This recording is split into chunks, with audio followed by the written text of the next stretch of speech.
bienvenidas a todos y a todas al 22º Congreso de RedPOM. Hoy, viernes 5 de marzo, estamos en la mesa del eje número 1, análisis de medios y prácticas periodísticas, con el subeje 2, que lo llamamos prácticas y ejercicio periodístico. Hoy nos van a acompañar Mariana Corradini, Daniel Profeta y Sebastián Di Domenica, Pablo Daniel Sánchez Cesi, Edgardo Toledo y Silvana Comba, Juliana Antonella Soco y Agustín Hurtado. Compañeras y compañeros, como sabrán, tienen 10 minutos de exposición. Se puede ir 1 minutito, 2 minutitos más en cada una de las exposiciones. Una vez que cerremos con cada una de las exposiciones, vamos a hacer una ronda de preguntas, sugerencias, comentarios, de lo que les surja a ustedes, así lo compartimos entre todos y todas, ¿sí? Si les parece, empezamos con el primer trabajo, que es titulado Generar contenidos periodísticos en tiempos de COVID, con Mariana Corradini, del Instituto Académico Pedagógico de Ciencias Sociales de la Universidad Nacional de Villa María. Silvana. Bueno, muchas gracias. Sí, aquí estoy. ¿Se me escucha bien? Muy bien. Bueno, un gusto compartir esta instancia, aunque sea a la distancia, pero bueno, por lo menos poder conversar un poco sobre nuestras prácticas y sobre nuestras particularidades en nuestros entornos. Solo pedirles disculpas si detrás sale una perra. Mi perra está re enojada hoy y está ladrando un poco como mucho, así que les pido disculpas si por allí se cuela el ladrido de una perra. Yo les voy a contar en relación con un trabajo al que titulamos Generar contenidos periodísticos en tiempos de COVID. Bueno, como buena parte de lo que ha dejado el año pasado y que está dejando este año, digamos, muchos de nuestros trabajos de investigación están cruzados por la pandemia. Igual, este trabajo, si bien está cruzado por la pandemia, es parte de un proyecto de investigación que tiene como objeto de estudio a los que nosotros denominamos medios de proximidad. Es una categoría que creamos para dar cuenta de aquellos medios de comunicación que, si bien no constituyen medios hegemónicos en un escenario nacional ni provincial, ya que ni siquiera tienen circulación por esos ámbitos, pero poseen alta relevancia en las regiones en que se producen, editan y circulan.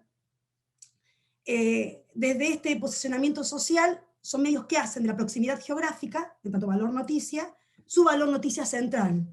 Lo que nosotros hicimos es tomar 3 de estos medios que forman parte de lo que se denomina en mi región, centro de la provincia de Córdoba, el corredor de la ruta 158, y que tenemos 3 medios gráficos, fundamentalmente, que son los 3 de mayor circulación de esta región, que es el Diario del Centro del País, de acá de Villa María, La Voz de San Justo, de San Francisco, y Puntal, de Río Cuarto. El análisis se realizó a través de 3 semanas, apenas iniciado el ASPO, el aislamiento social preventivo y obligatorio, esto es, entre el 20 de marzo y el 10 de abril.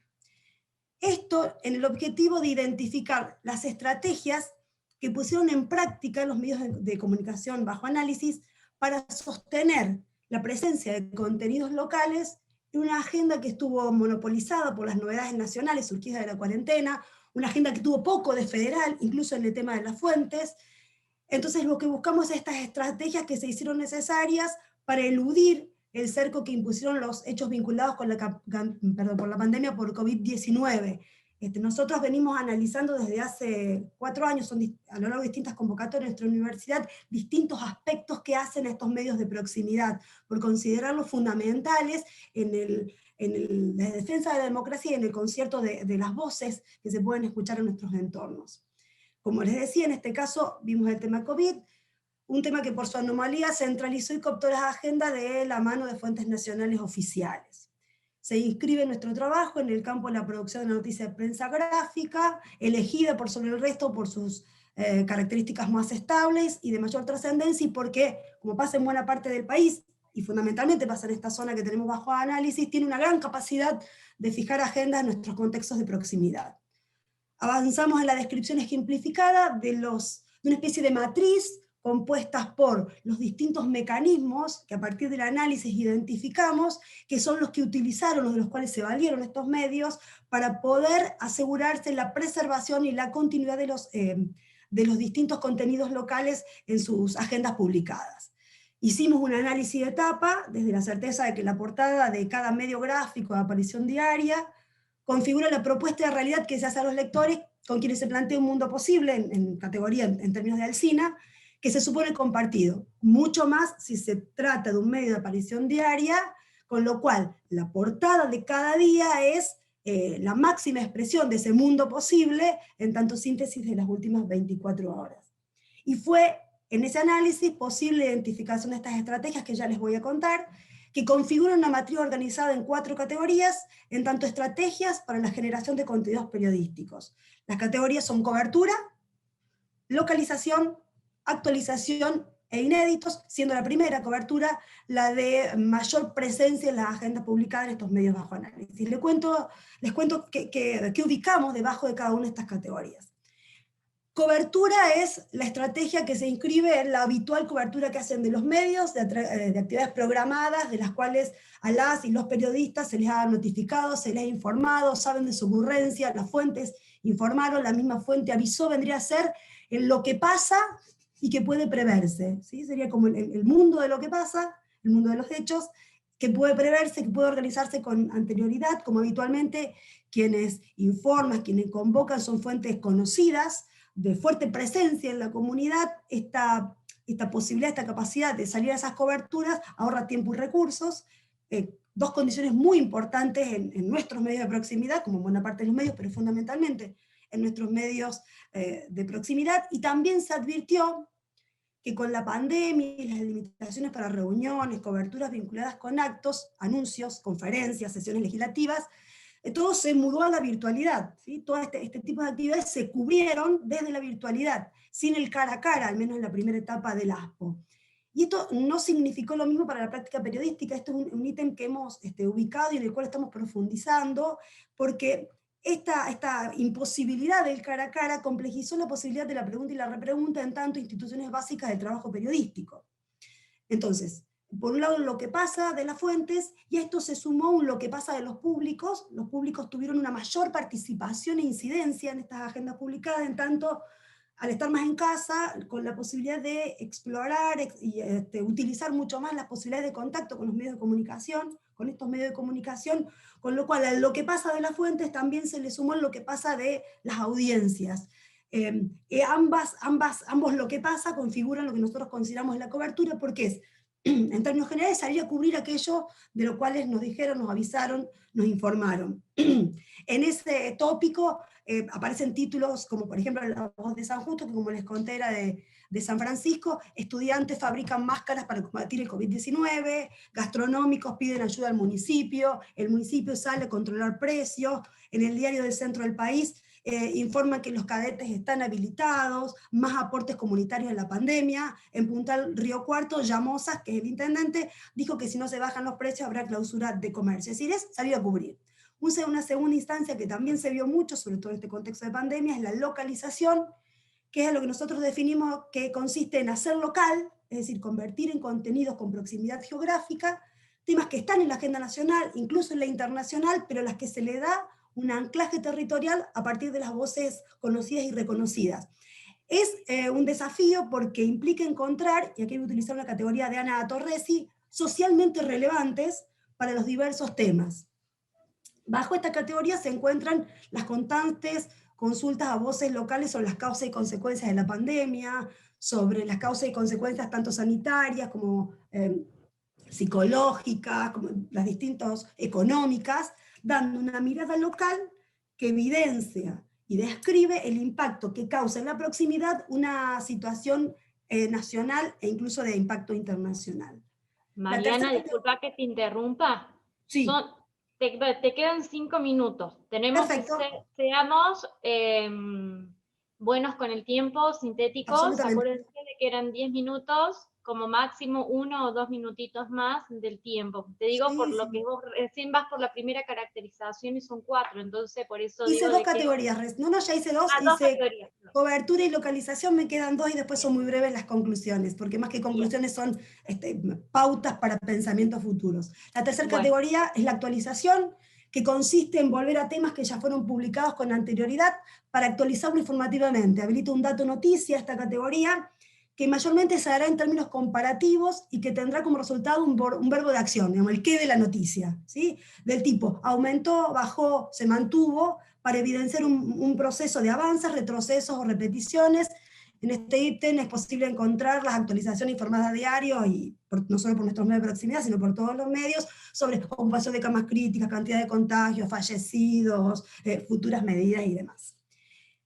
Y la última categoría, nosotros la denominamos inéditos, que consiste en poner en agenda temas que no lo están, temas nuevos que que no son propuestos por las fuentes habituales, sino que surgen de la propia mirada crítica de las y los periodistas. Es como una especie de revalorizar el olfato de las y los periodistas, su mirada crítica, su capacidad analítica, su expertise, para ver más allá de lo que muestra la coyuntura. Y en esa categoría algunos de los títulos son, bueno, En la voz de San Justo, una ciudad casi desolada, con un recorrido por el sector céntrico, una crisis que golpea el corazón del comercio del barrio, en el diario del centro del país, abrupta caída de la construcción, historias particulares, desde el vecino común a la empresa que se transformó. Es decir, nosotros trabajamos en estas 4 categorías que son las que mayormente se repiten en los medios bajo análisis a lo largo de este tiempo bajo análisis. ¿Qué nos deja como consideraciones? Primero, aclarar que este trabajo no desconoce tensiones, rutinas periodísticas que condicionan, posicionamientos ideológicos, elecciones marcadas por la pauta publicitaria y toda una serie de situaciones que operan como límite o como facilitadores para la generación de contenidos periodísticos y cuyas pistas pueden identificarse en la misma agenda publicada. Una segunda consideración es que en el análisis se observan hibridaciones por combinación de categorías, es decir, no estamos planteando que estas 4 categorías que identificamos y nominamos sean compartimentos estancos, estamos diciendo que es posible a la hora del análisis ubicarlo en algunas de estas categorías, pero que en realidad son todas las que conforman una matriz que da cuenta de cómo se generan contenidos en clave local, aún en situaciones muy complejas. Y con esto voy terminando. Concluimos que aún en contextos inéditos como el que empezamos a transcurrir y seguimos transcurriendo, como los desatados por la pandemia, los medios de proximidad encontraron la forma de sostener la generación de contenidos locales, en tanto eje central para disputar la agenda a los medios de circulación nacional e incluso provincial. Espero haber estado bien con el tiempo. Muchas gracias. Bueno, gracias Mariana, realmente muy bien ya en la síntesis. Bueno, como recién dije, les pido por favor a todos y a todas de que podamos sintetizar nuestros trabajos. Yo sé de que son trabajos muy, muy ricos, muy fructíferos, pero bueno, tenemos muchos y están buenísimos que podamos poder escucharnos entre todos y todas. Seguimos con el segundo trabajo, ¿les parece? Invitamos a Damián Profeta, que titula su trabajo como Caracterización del ejercicio del periodismo de datos en América Latina, actores claves y condiciones para su expansión, de la Universidad Nacional de Avellaneda. Muchas Damián. gracias, Angelina. Sí, me escuchan, ¿no? Sí. Sí, típica pregunta antes de empezar. Bien, bueno, como dijo Angelina, yo soy Damián Profeta, yo soy docente de la Universidad Nacional de Avellaneda, estoy a cargo de la materia periodismo de datos. La UNDAB, en ese sentido, es pionera en incluir en su ciclo de grado una materia específica que trate de enseñar las bases y la práctica del periodismo de datos, esta práctica que podemos decir que tiene un poquito más de una década, que, bueno, el nombre periodismo de datos no es más que una etiqueta, ¿no? Pero que da cuenta de algunas características de una metodología y de algunos conocimientos y prácticas específicas que hacen que, bueno, se justifique pensar en periodismo de datos como algo diferente al periodismo que podemos llamar periodismo a secas. Más allá de que es una discusión abierta, a Caparrós no le gusta el periodismo, hablar de periodismo de datos y bueno, podemos extendernos en las preguntas acerca de eso. Pero lo cierto es que no es común para estudiantes de periodismo, ni es común en las redacciones en general, en el ejercicio periodístico en general, bucear en bases de datos, hacer fórmulas de Excel, trabajar con estadística. Entonces, esos elementos le confieren parte de su identidad. En ese sentido, desde la materia surgió este proyecto de investigación que fue seleccionado por la UNDAV y financiado por la UNDAV durante 2 años, que lo que hizo fue articular un equipo de investigación integrado por docentes y estudiantes y graduados y graduadas, junto con, articulado plenamente con la materia, con la dinámica propia de la materia. Y se insertó en una convocatoria que tiene que ver con proyectos de investigación y producción periodística, PIP. Entonces tiene ese doble juego. Por un lado, el desarrollo de la investigación tradicional, exploratoria en este caso, descriptiva y cualitativa, y por otro lado, la puesta en práctica del periodismo de datos desde diferentes soportes y todo integrado en un CIROL que después se los puedo comentar. No quiero dejar de mencionar al codirector de este proyecto, el profesor Sebastián Di Domenica, que por eso somos coautores de esta ponencia presentada en el Congreso, más allá de que yo como coordinador del proyecto esté exponiendo. Bueno, voy a compartir la pantalla. En la prueba salió bien, vamos a ver si ahora sale bien. ¿Está compartiendo? Sí, entiendo que sí. Bien, ahí veo pulgar para arriba. Bueno, el título ya se mencionó: caracterización del ejercicio del periodismo de datos en América Latina, actores clave y condiciones para su expansión, porque hay muchos trabajos sobre el desarrollo y el ejercicio del periodismo de datos en el norte global, pero hay pocos trabajos sobre el sur global y en particular de América Latina, que tiene referentes muy importantes del periodismo de datos en distintos países, Argentina uno de ellos, y está un poco invisibilizado. Y de alguna manera, y que es un poco una de las conclusiones a las que buscamos llegar y de alguna manera creemos que llegamos, hay un ejercicio floreciente y creciente, y después doy los peros, del periodismo de datos en la región, y que era bueno explorarlo, identificar actores y demás. Entonces, tuvimos una metodología, como toda investigación lo requiere, que consistió en, por un lado, por supuesto, la revisión bibliográfica. Por ejemplo, de América Latina hay muy poco, pero hay un manual de periodismo de datos iberoamericano, pero es de 2012, con lo cual muchas experiencias por ahí ya no existen, pero sirven como base y punto de partida de esta investigación. Y entonces, después de la revisión bibliográfica, lo que fue identificar actores, la realización de entrevistas en profundidad, y, por supuesto, la parte de producción periodística que las y los estudiantes desarrollaron, no solamente el mero ejercicio de publicar, por ejemplo, las entrevistas que realizaron a periodistas de datos, sino también producir notas, piezas de periodismo de datos, que tiene, como ya mencioné, una metodología, pero además tiene algunas características propias en la confección de la nota. Tiene un elemento característico que en pandemia fue de los elementos periodísticos que más brillaron. Las notas más leídas de los principales medios del mundo tienen que ver con trabajo con datos y visualizaciones de datos.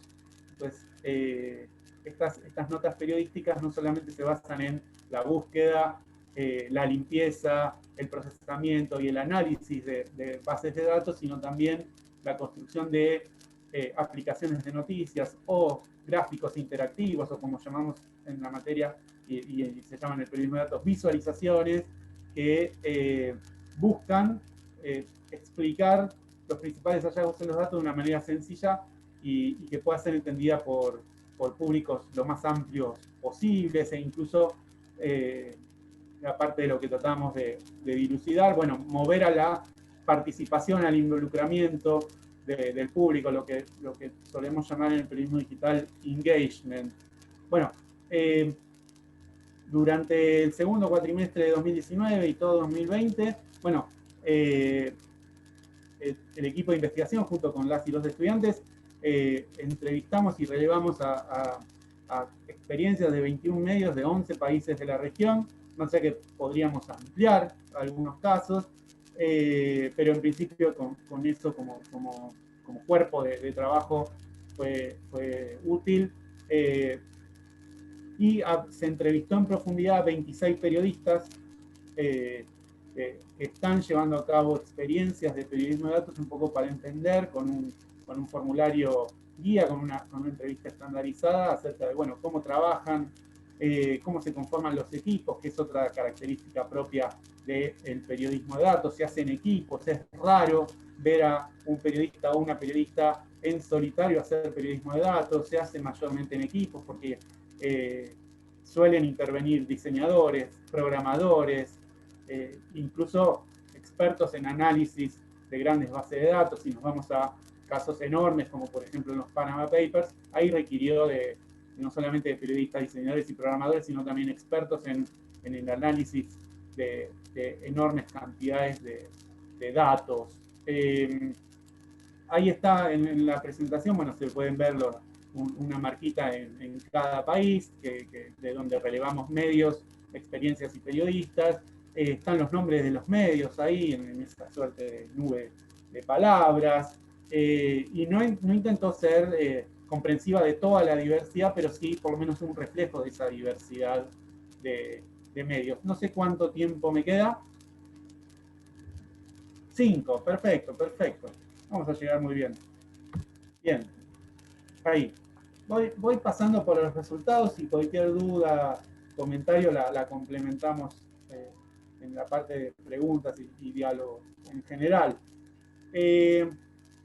Bueno, de las cosas que relevamos en las entrevistas y en el análisis de las distintas piezas de periodismo de datos con las que trabajamos, bueno, uno de los puntos clave tuvo que ver con la información pública.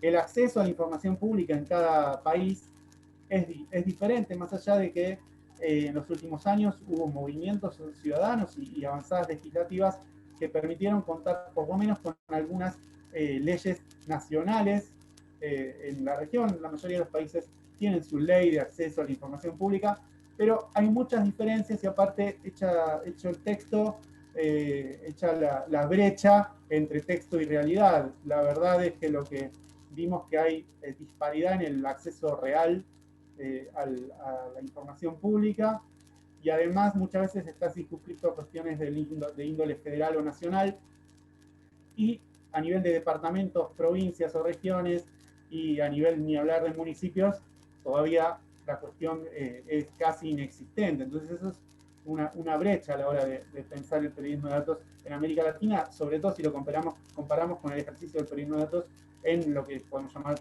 el norte global, Estados Unidos y los países de Europa.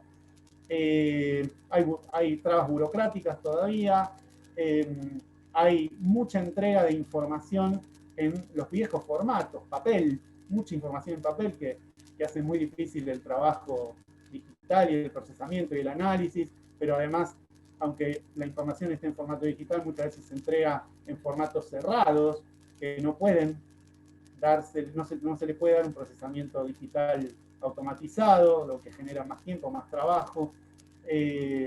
Entonces, bueno, la cuestión de la información pública para el ejercicio del periodismo de datos es crucial, y si bien podemos decir que hay grandes avances, todavía falta mucho.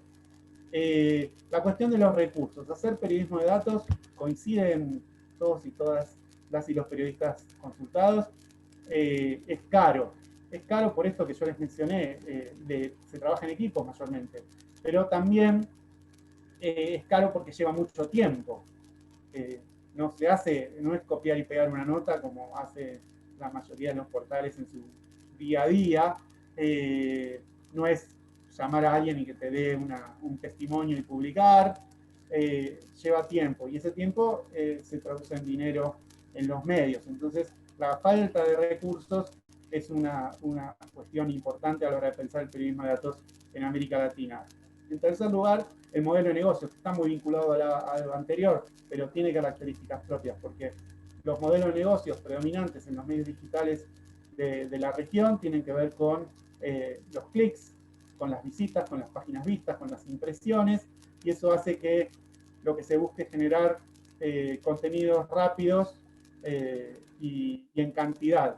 Y eso va en contra de... Damián, disculpa sí, que te interrumpa. sí. Te queda un minuto, tenemos que ir redondeando la idea, tenemos que ir cumpliendo con los tiempos. Disculpa. Perfecto. La cuestión de la formación, como dije, hay una materia en la UNDAV y pocas en el resto de la región. En la Universidad Nacional de La Habana hay una materia desde hace 2 o 3 años.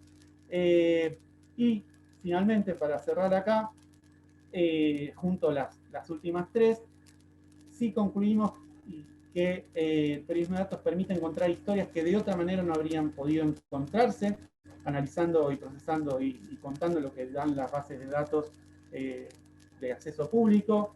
El engagement, el involucramiento, las visualizaciones interactivas promueven la participación activa y la permanencia de los usuarios o el público en los sitios web y en el medio. Y por último, la colaboración, que es muy importante. Hay un movimiento creciente de medios que están colaborando para hacer investigaciones de datos regionales, como por ejemplo la red Palta, que analiza las compras públicas, entre otros temas, en los distintos países de la región. Y para terminar acá, invito a visitar datosundab.com.ar. Bueno, y ahí pueden ver el equipo de investigación, y no quiero dejar de que vean y miren los estudiantes y las estudiantas participantes de este proyecto. Nada más, y disculpen si me extendí demasiado. No, está muy bien, gracias Damián, muy clara tu exposición, así que muchísimas gracias por tu aporte, que luego podrán ver los trabajos completos en acta si es que aceptaron. Bueno, seguimos con el próximo compañero. ¿Se encuentra Pablo Daniel Sánchez Ceci? Sí. Bueno, invitamos a Pablo con su trabajo titulado Mediatización política de los movimientos anticuarentena, sentidos, emociones y tecnologías de odio, de la Universidad Nacional de Córdoba. Bueno, Pablo, te damos la palabra. Acordate, entre 10 a 12 minutitos, y al final hacemos un círculo de ideas. Bueno, muchas gracias por la presentación y por compartir el espacio. Es muy interesante lo que venimos escuchando. El trabajo que vengo a presentar hoy es un comienzo, una investigación, es algo que está en proceso, como vemos en distintos medios. Cada movimiento que hay desde cierta identidad política que resulta un poco misteriosa, que son los discursos anticuarentena, donde se juntan distintas voces opositoras y que dan una iconografía muy llamativa, como las bolsas del otro día. Todavía no hice el corte del corpus, por eso digo que es algo que está en proceso y es algo muy, muy exploratorio lo que vengo a presentar. Pero es algo que por la intensidad, por la virulencia, por lo llamativo de la estética, me llevó a preguntar en términos comunicacionales de qué se trataba este fenómeno que estuvo pasando desde mediados del año pasado. Suelo trabajar por ahí con una articulación, una intersección entre análisis del discurso, filosofía política contemporánea más o fundamento y algunos materiales del giro afectivo. Por eso mi interrogación va por el lugar de las emociones en los discursos anticuarentenas y particularmente en las materialidades digitales, porque no estoy saliendo de mi casa y porque no me interesaba por ahí tanto en el medio gráfico, en los medios tradicionales, sino ver cómo circula específicamente en redes. Por eso sería ese tipo de mediatización y mediatización política porque, bueno, en términos veronianos me parece que es claramente un discurso político. Se podría pensar la triple destinación, está claramente la construcción del adversario en el discurso anticuarentena. Y por lo pronto es eso, ver el lugar de los afectos. Entonces, la idea, la pregunta que me hice fue, ¿cuál es el orden o el desorden del discurso anticuarentena y específicamente el argentino, el que se manifiesta en nuestro país? Y después, ¿cuáles son las identidades políticas que surgen en este discurso? ¿Qué afectos surgen y cómo construyen una alteridad? ¿Y cuál es la visión de mundo de este discurso? Y es una visión de mundo muy, lo llamativo es que se posiciona como negacionista de alguna manera de la ciencia y de la política. Es como muy notable en el discurso neoliberal, en todos los estudios de subjetivos neoliberales, decir, bueno, el discurso neoliberal típicamente forcluye lo político, o esto en Bigleri, autoras de esa perspectiva suelen decir eso de los discursos antipopulistas como este. Pero también hay un componente que por ahí es medio novedoso, esta negación de la ciencia.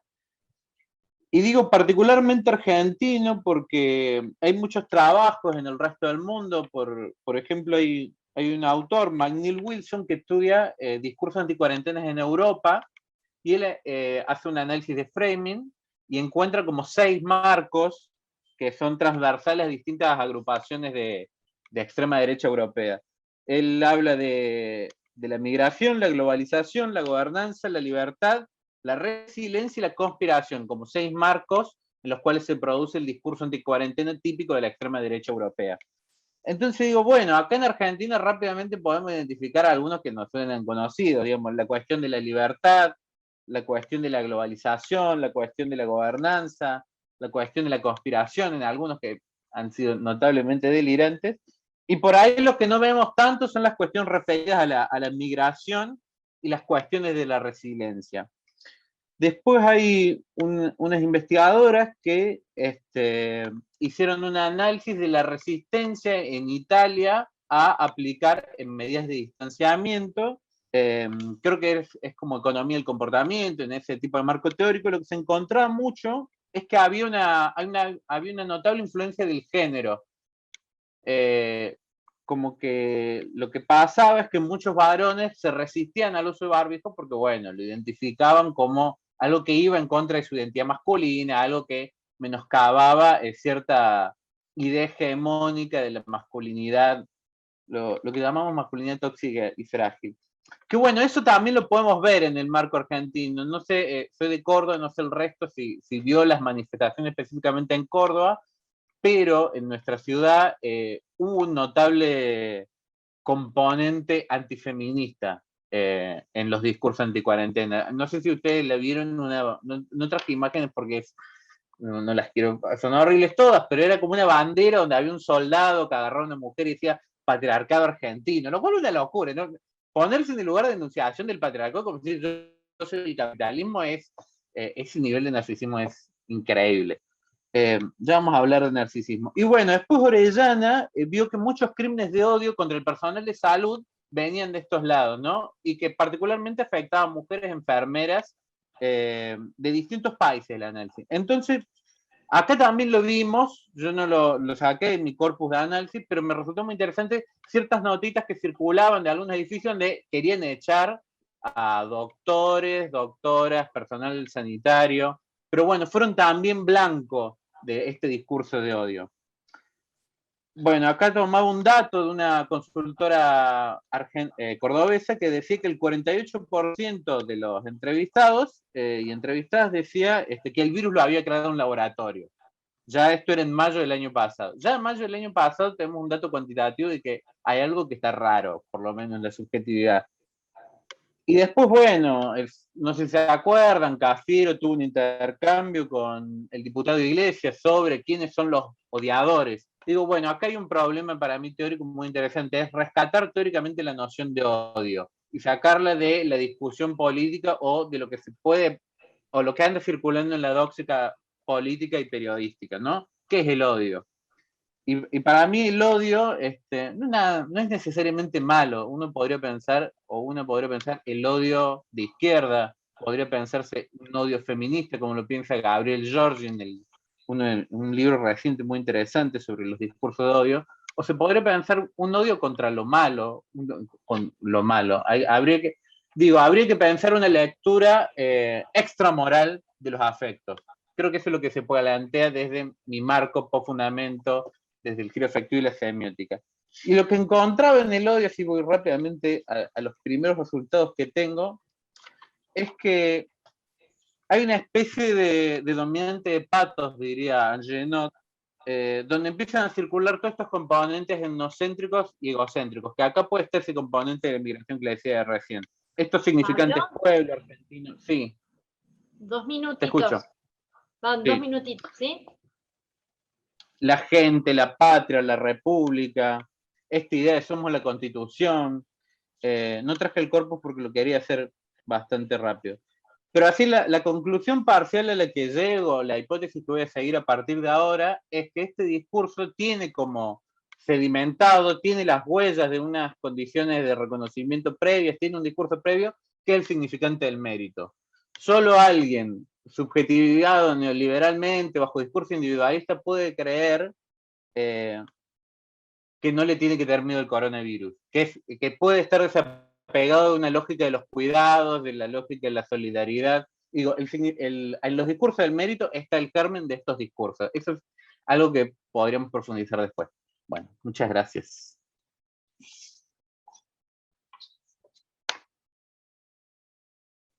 Bueno, Pablo, muchísimas gracias.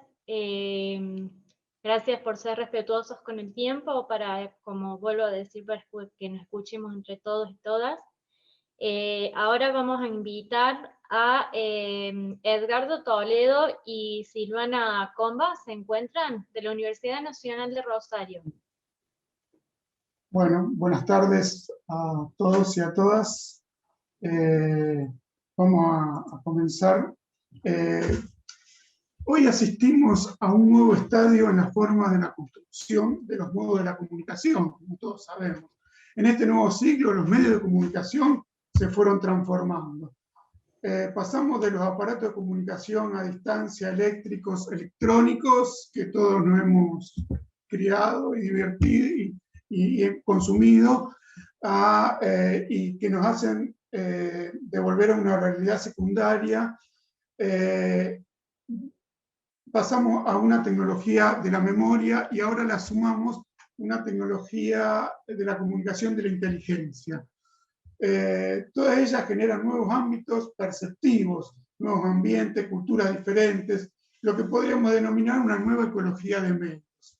Entonces la comunicación digital trae aparejadas modificaciones en el alcance, el tipo y la forma de interacción, y a la vez renovadas capacidades productivas. Es por eso que nosotros hemos decidido investigar los contenidos informativos y las prácticas de la ciudadanía comunicacional en medios sociales en el sector de los jóvenes.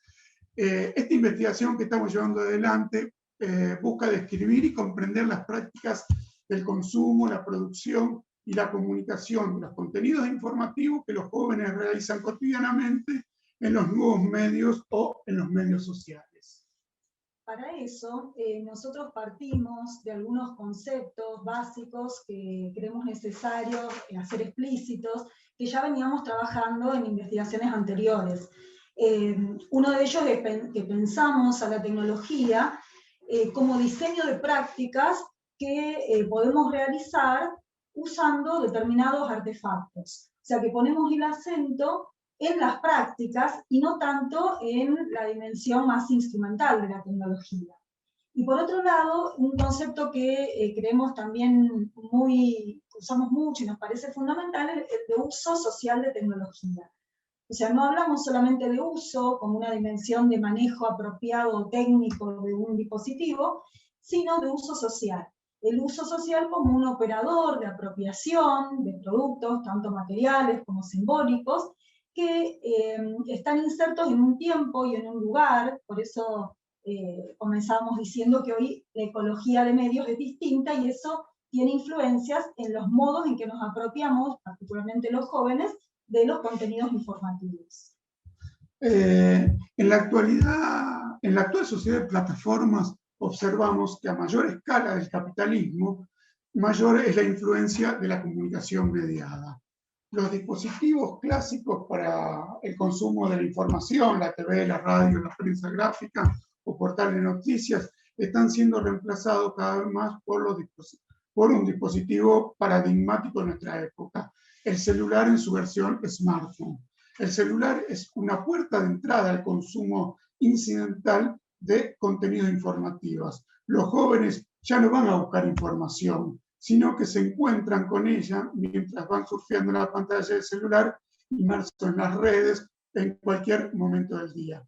La incidentalización, como es llamado este tipo de proceso, la incidentalización del consumo de noticias, genera una pérdida del contexto y jerarquía del contenido periodístico, porque no hay un editor o no hay un gatekeeper, como se le llamaba anteriormente a los periodistas. Entonces, los jóvenes no entran en contacto con el universo digital para buscar noticias, sino que se encuentran con ellas en su feed de sus redes, entremezclada con anécdotas de sus amigos, pedidos de ayuda, fotos de viaje, animación, comida, anécdotas, etcétera, etcétera. Esto es, ya no van a buscar noticias, sino que las noticias vienen hacia ellos a través de este proceso que explicábamos anteriormente. Bueno, y en este sentido, los jóvenes y las jóvenes constituyen audiencias interactivas y las podemos pensar como difusores selectivos y expansivos de contenidos informativos en sus diferentes redes, en Facebook, más en Twitter, en Instagram hoy, en YouTube, y los blogs, donde extienden constantemente esa circulación de información.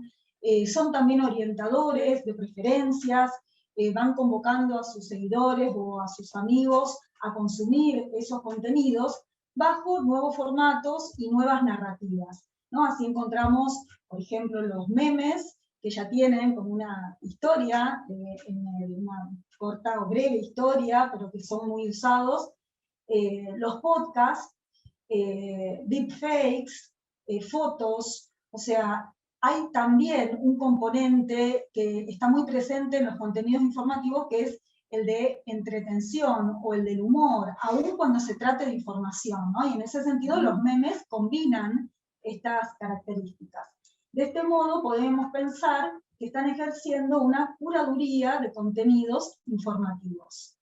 Entonces, vemos que estamos transitando el pasaje de un periodo donde el consumo de información se concebía más en forma lineal, ¿no? A través de información empaquetada, provista por medios masivos, donde había secciones determinadas para determinado tipo de información, a otro escenario en el cual el consumo y la producción son parte de un mismo proceso, a través de un manejo creativo de contenido informativo ya preexistente, que, como sabemos, la lógica del remix está muy presente en ese versioneo que van haciendo los jóvenes para hacer circular los contenidos que a ellos les resultan significativos. La gestación, la comunicación y la recepción se van entremezclando en los medios sociales sin un orden secuencial. Entonces, nos preguntamos en esta nueva mediatización social que hoy transitamos, ¿qué es información? ¿Y qué es información particularmente para los jóvenes? ¿Cómo podríamos elaborar una taxonomía de contenidos informativos que consumen, recrean y hacen circular entre sus pares vinculados a, por ejemplo, actualidad y a cuestiones prácticas para la toma de decisiones, a consumos culturales y a coordinación de acciones?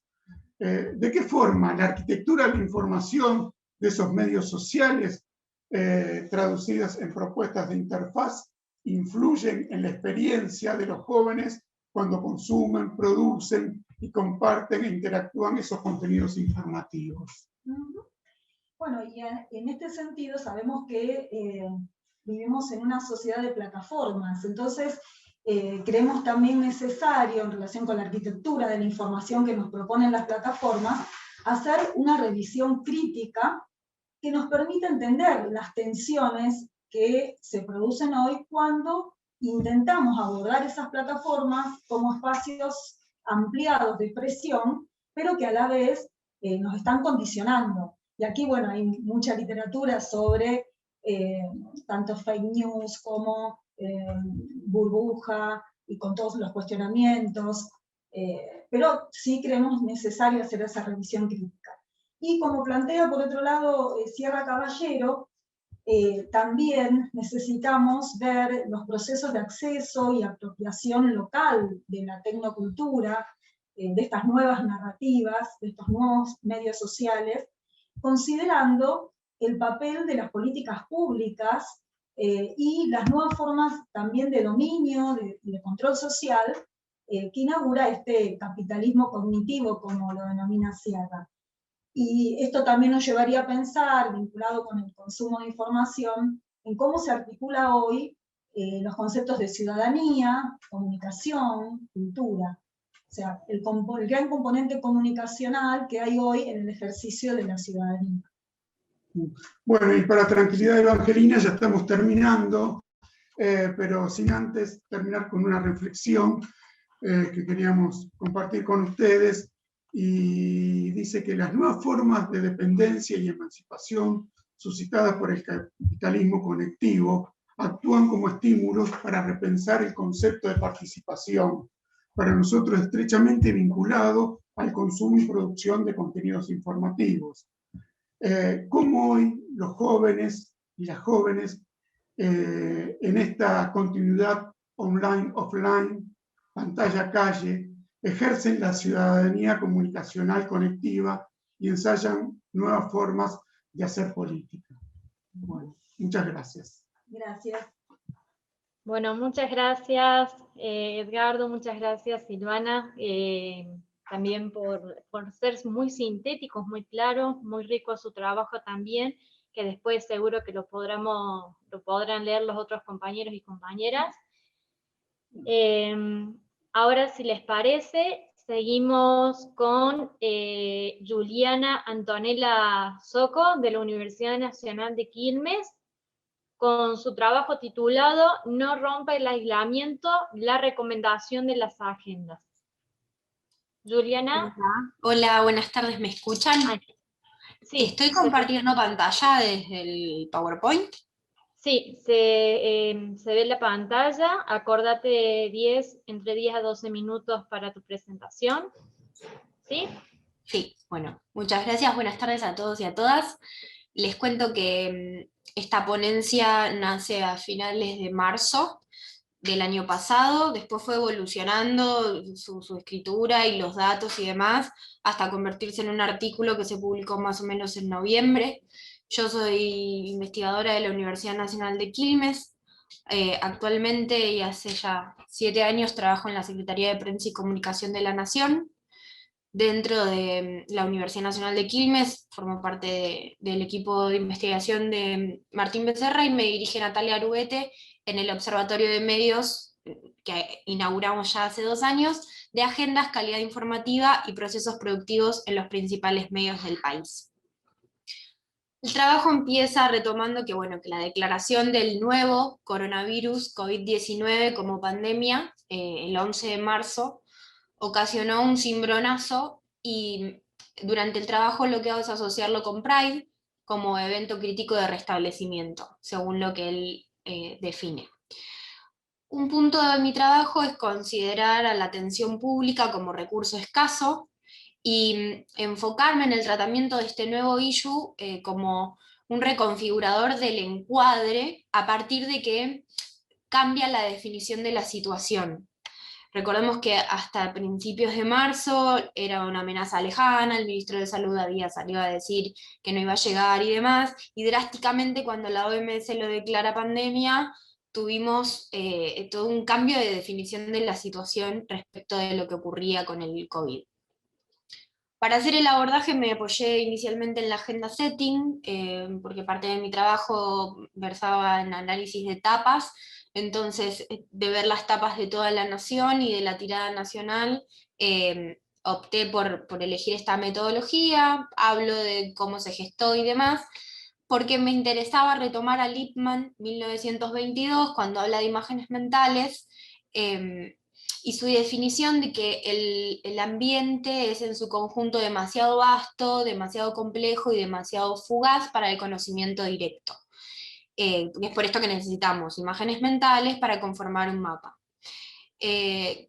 Queríamos, en su momento, cuando se lo comenté a mi directora, evidenciar que las tapas eran indispensables para crear esas imágenes mentales, y ahora que los escucho exponer, especialmente la exposición de recién, creo que tendríamos que en una segunda etapa, que voy a hablar de las aristas que nos abrió esta investigación, investigar quiénes son los que todavía leen las tapas de diarios y cómo es que esa agenda sigue en disputa tan esencialmente cuando sabemos que en realidad la comunicación pasa por otro lado, especialmente por las redes. Otro de las cosas de las que me fui agarrando fue el matrimonio Lang de 1981, para definir al COVID en ese momento como un tema no obstructivo, por lo que tenía mayor influencia en el cotidiano, esto de que había mayor necesidad de orientación, muy poca certidumbre sobre el tema, entonces cualquier cosa que se inoculaba tenía permeabilidad en ese momento. Recuerdo de noticias como tomen té de jengibre porque sube las defensas, y tomen bebidas calientes. Para comenzar a trabajar fue indispensable definir a los medios masivos de comunicación como actores políticos, esto lo tomé de Goffman 2006, y hablar también de corporaciones de medios y evidenciar que éstas representan intereses y que por lo tanto sus rutinas periodísticas y sus coberturas van a destacar, omitir, relativizar ciertos aspectos de un tema. Mi hipótesis de trabajo, la primera y muy vaga, era que la mayoría de los medios, que ahora voy a contar cuáles son, iban a destinarle la mayor parte de su cobertura a noticias de coronavirus en este momento. Mi acotación temporal fue del 10 al 21 de marzo para poder tener días previos a la declaración de la pandemia y días posteriores a la declaración de ASPO.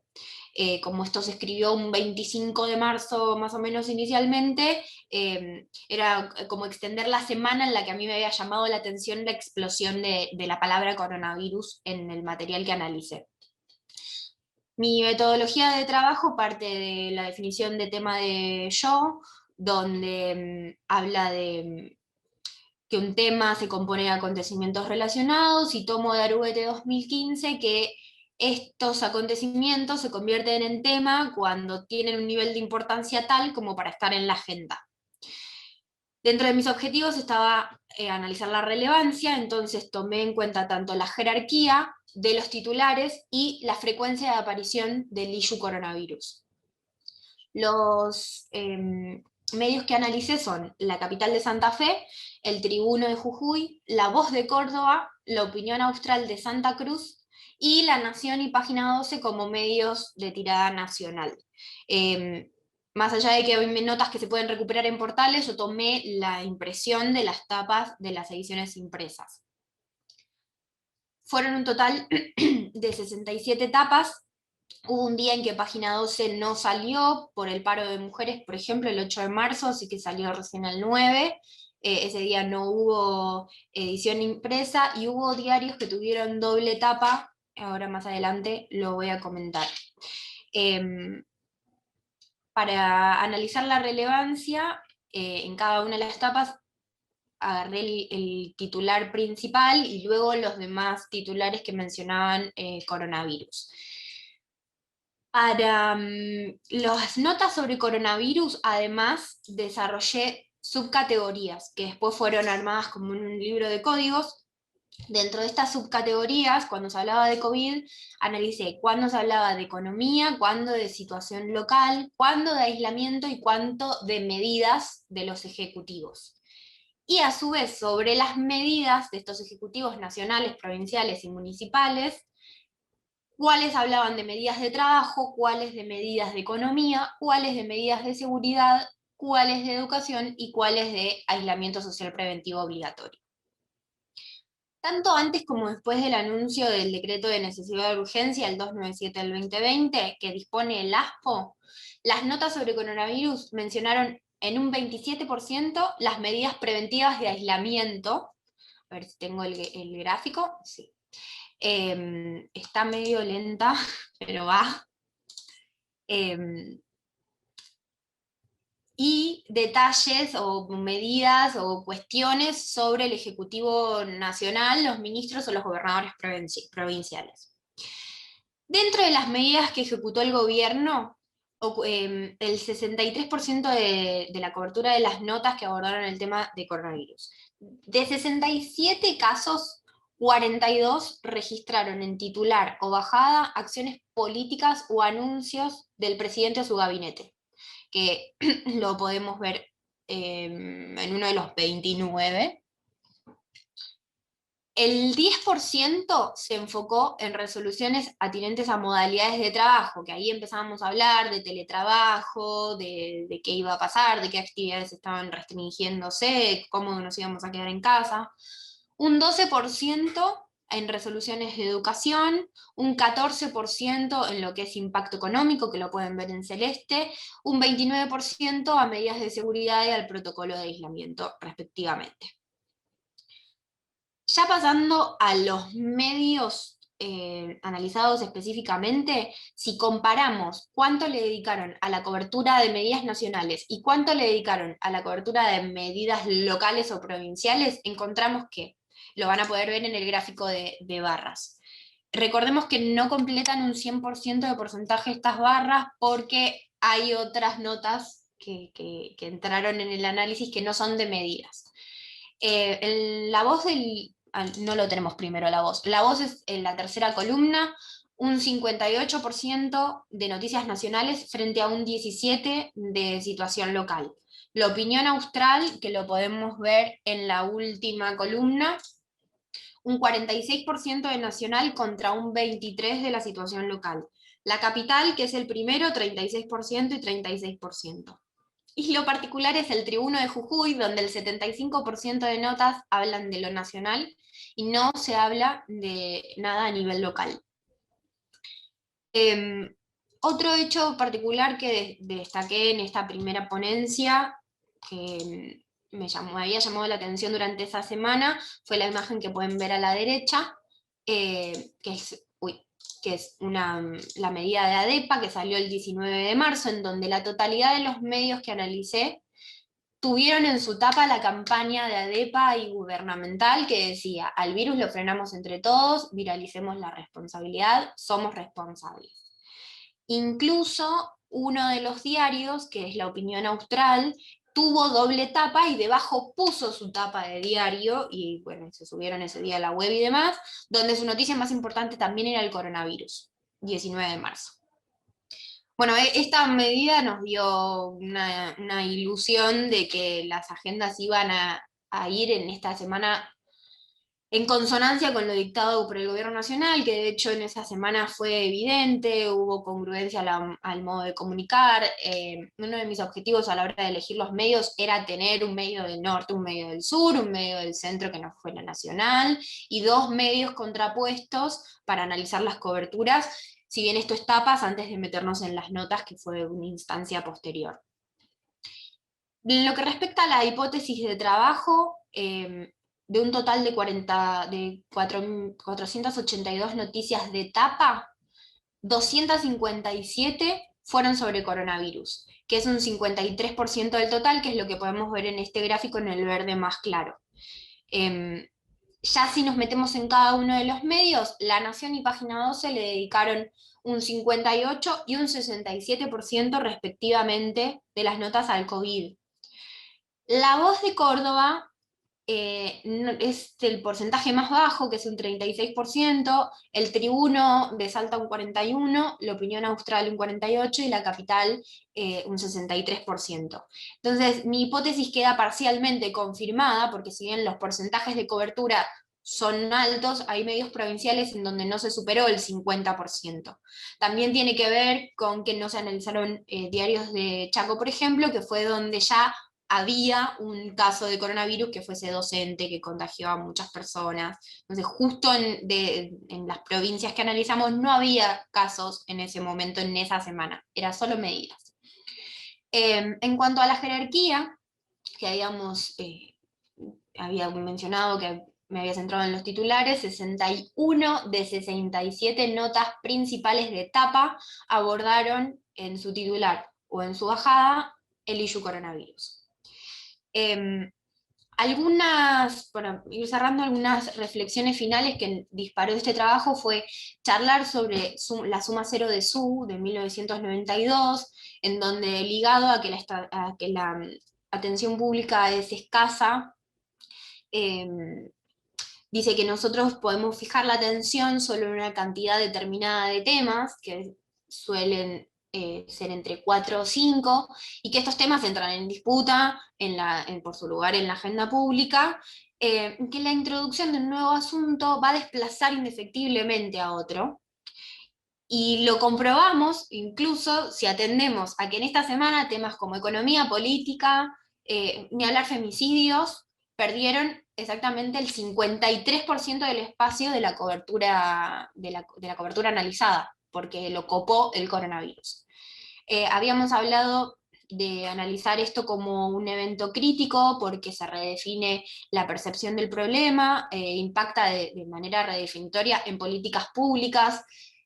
Esto fue muy importante porque yo partí del decreto, de un decreto del Poder Ejecutivo Nacional, a raíz de una definición de la OMS, y lo que introdujimos es que puede analizarse posteriormente como un evento clave, ya desde la sociología de las redacciones, porque al incrementarse la necesidad de orientación, la cobertura simplemente cambió, y si bien pudimos charlar con periodistas y no forma parte de este estudio las entrevistas, sí hubo una revolución al interior de las redacciones respecto de cómo cubrir este tema. Particularmente este trabajo, para ser publicado, requirió de varias modificaciones, como por ejemplo retomar trabajos del Mundo de cuestiones que, perdón, ahí leí lo de los 3 minutos, ya cierro, retomar trabajos del Mundo como para generar antecedentes, porque claramente, y con el verano europeo en curso, comenzaron a publicarse estudios de agenda de este tipo, y que además combinaban agenda y opinión pública en el mismo momento, ya de tan transcurrida la pandemia. Entonces hice una especie de estado del arte de trabajos de agenda y framing que tuvieron lugar especialmente en España y en Reino Unido. Muchas gracias y me quedo esperando los comentarios. Bueno, muchísimas gracias, Juliana, muy clara tu explicación, tu exposición, tu trabajo también muy rico, así que seguro habrán preguntas, dudas, comentarios, sugerencias con respecto a este tema. Y bueno, y nos vamos para el último trabajo. Nos vamos con Agustín Hurtado, de la Universidad Nacional de Río Cuarto. ¿Se encuentra Agustín? Sí, acá estoy. Bueno, Agustín nos va a presentar el trabajo titulado de recursos y notas breves, la cobertura de la sección de deportes del diario Puntal durante la pandemia. Bueno, muchas gracias, buenas tardes para todos. Mi nombre es Agustín Hurtado, me presento, soy docente de la Universidad Nacional de Río Cuarto, soy investigador dentro del equipo de investigación que dirige Carlos Rusconi, y este trabajo, una parte del trabajo que estoy presentando aquí, surgió casi de improviso, como la pandemia. En realidad nosotros hace rato que venimos trabajando con prácticas periodísticas y con las prácticas que llevan adelante los periodistas. Bueno, cuando al atravesar la pandemia empezamos a pensar qué podíamos hacer y demás, y debido a mi otra profesión, yo soy periodista deportivo, surgió la idea de trabajar con qué sucede en el periodismo deportivo, o qué recursos o a qué recurre el periodismo deportivo cuando se encuentra sin la materia prima principal, que son los eventos deportivos. Anclamos el trabajo a Diario Puntal, que es el diario más importante que tiene la ciudad y que además tiene llegada a muchas localidades de la región del sur de Córdoba, y planteamos trabajar en el mes de junio, ¿sí? Los 30 ejemplares del mes de junio, que fue quizás uno de los peores en cuanto a cantidad de casos y también a lo que fue el parate general del deporte aquí en la Argentina, y ver desde distintos lugares, desde distintos aspectos, cómo hizo la sección de deportes del Diario Puntal para mantener trabajando y qué fue lo que publicó. Entre los distintos criterios, el trabajo que estoy presentando aquí toma como base la idea de los géneros, es decir, a qué géneros y formatos recurrió el periodismo deportivo de Diario Puntal para contar lo que estaba sucediendo. En general, la matriz principal que tiene Diario Puntal a la hora de realizar sus coberturas es el deporte local y regional, es decir, la participación de equipos de la ciudad en distintos torneos nacionales y lo que sucede principalmente con la Liga Regional de Fútbol de Río Cuarto. Bueno, todo eso se paró y debido a que ese es su principal material, en general son las crónicas informativas las que más abundan dentro de lo que es el andar habitual del diario y de la sección.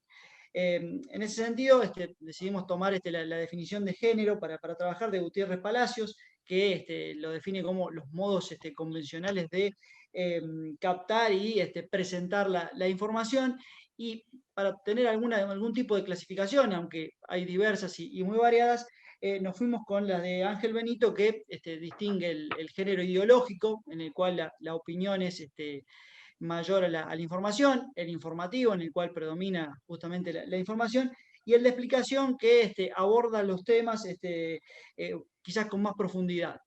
En base a eso, tomamos el corpus de los 30 días de publicaciones de Diario Puntal, revisamos la sección de deportes, y una de las cuestiones que más nos llamó la atención fue que, bueno, obviamente las crónicas cayeron muchísimo, ¿sí? De un total de 348 artículos publicados, había solo 42 crónicas, y en general, obviamente, por el parate que había en la Argentina, y que además la investigación justo coincide con la vuelta del fútbol europeo, esas crónicas correspondían a partidos internacionales, a ninguno de local o regional, y lo más llamativo fue que hubo una explosión del género informativo, ¿sí? El formato de noticia que más apareció, el formato de artículo, perdón, que más apareció fue justamente el de noticia breve,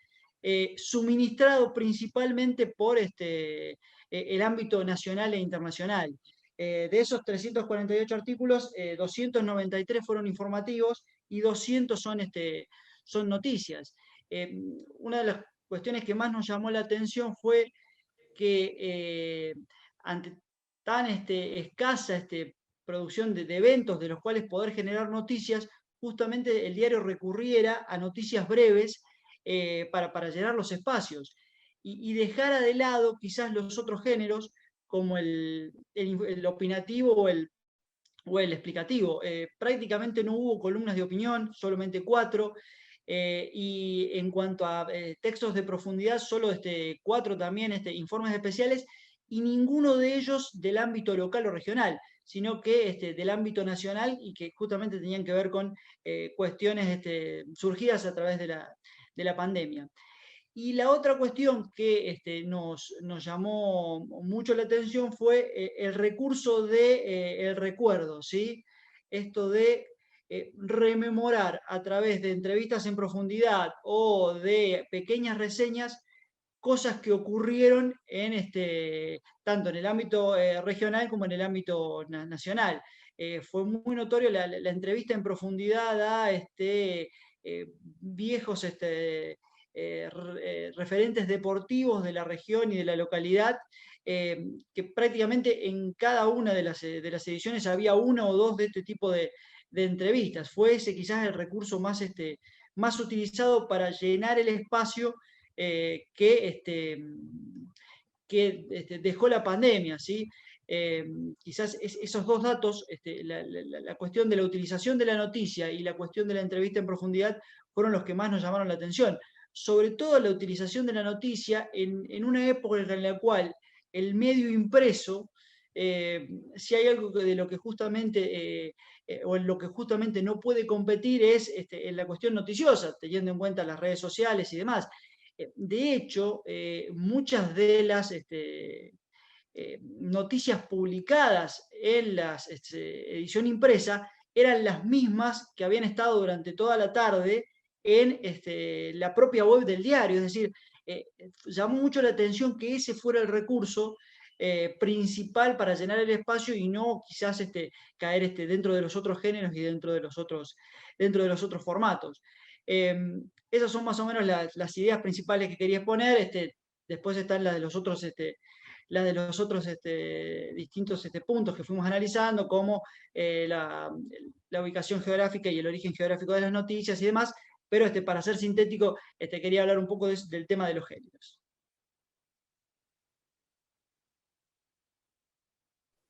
Bueno, muchas gracias, Agustín. Igual te quedaban unos cuantos minutitos. No sé si querés especificar. No, bueno, después en todo caso, cuando me hagan las preguntas, ahí aprovecho para contestar. Bueno, con esto estaríamos cerrando las exposiciones de todos y de todas. Realmente todos los trabajos leídos tienen y atravesan siempre un eje, ¿no? Más que todo con esto, como lo que habíamos dicho, desde el ejercicio periodístico y desde las prácticas. Ahora lo que propongo, si es que están de acuerdo todos y todas, es de que empecemos con un círculo, podríamos decirlo como una mesa de preguntas, sugerencias, consultas. Si alguien tiene una pregunta, una sugerencia, un comentario, levanta la mano, directamente activa el micrófono y hablamos, ahora que sea como más descontracturados, más livianos y no tanto llevándonos al ritmo del tiempo, ¿sí? Perdón, yo quiero preguntarle a Mariana si puedo leer su trabajo en algún lado, si está publicado o en proceso, o pedirle el contacto para que cuando esté poder leerlo. Mariana, Perdón, no abrí el micrófono, me pasa.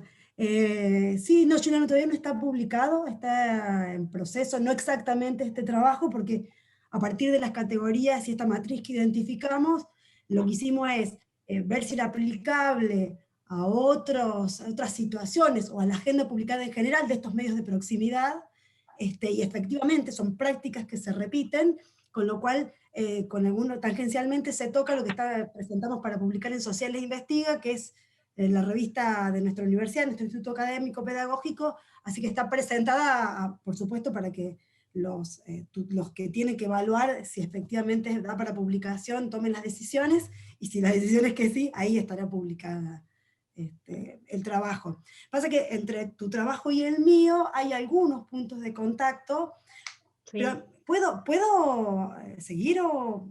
Sí. Ahora sí, mucho más tranquilo, ahora nos descontracturamos todos como habíamos dicho, ahora hablamos, comentamos, todo lo que quieran. Por supuesto que todos y todas han hecho trabajos súper interesantes, y aparte lo que me llamó así como, me pareció como muy interesante, como cada uno de nosotros y nosotras aporta como distintas, más allá de como decía Angelina, hay un nexo común, pero aporta distintas aristas que dan cuenta de las particularidades que se dan en el ejercicio de la profesión, ¿sí? O sea, por ahí tu trabajo, Juliana, da cuenta de estos medios que no son de proximidad como los que nosotros estamos estudiando, sino que tienen más que ver con centralidad. Son medios que corresponden a grandes capitales o incluso a la capital federal. Y entonces, cuando vos ibas hablando, si bien por el tiempo tuviste que hacerlo muy sintéticamente, Digo, hay muchos puntos de contacto, pero hay muchos puntos de no contacto. ¿Sí? Vos, por ejemplo, decías, ¿quién lee las tapas de los diarios? Yo coincido con vos, pero está bien, ¿por qué los diarios siguen siendo quienes marcan la agenda? Por lo menos en el territorio que yo estoy tratando de contar. ¿Sí? ¿Qué es? Porque son los medios que llegan más fácilmente al poder, y en realidad es el poder que le habla al poder desde las tapas de los diarios.